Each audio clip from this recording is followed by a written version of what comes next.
At the El Paso del Norte Bridge, a port of entry between Ciudad Juarez and El Paso, Texas, the first obstacle for migrants who reach the U.S. border is a long wait in Mexico. Tan difícil ha sido, hay mucho frío.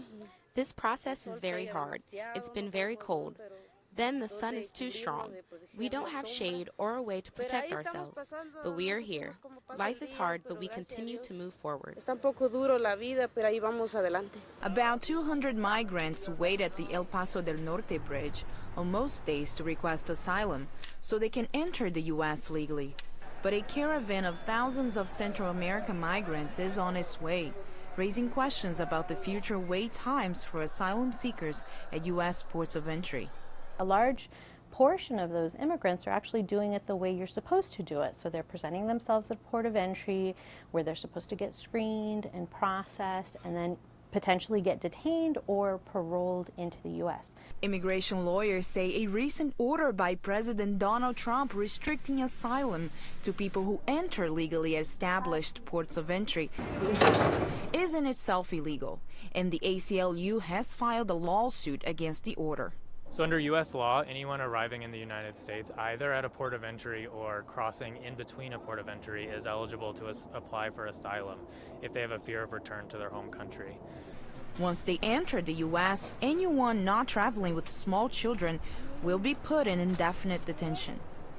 Eddie Gonzalez left Cuba 3 years ago. Casi 3 años fuera de mi país.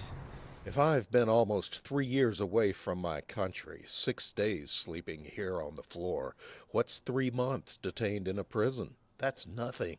In the end, it's worth it. I'm going to be free. Como te digo, sé que voy a poder ser libre. Families with children are not being detained for long because U.S. law prohibits children from being held for more than 20 days. Border officials are putting them on buses and taking them to local shelters, which is one reason there are calls for a permanent solution. So we need to seal this border somehow or another. That has to be done. I know that the wall is an ugly image. Are we concerned about an image, or are we concerned about solving a problem? We need to solve this problem. We need to have a control system of where people are working here. Are they legal or not? That is what needs to be fixed. With the approach of the caravan, the Trump administration has stationed more than 5,000 active duty troops at the southern border. While that number may grow, the troops are only a temporary solution. Aleni Barros, VOA News, El Paso, Texas.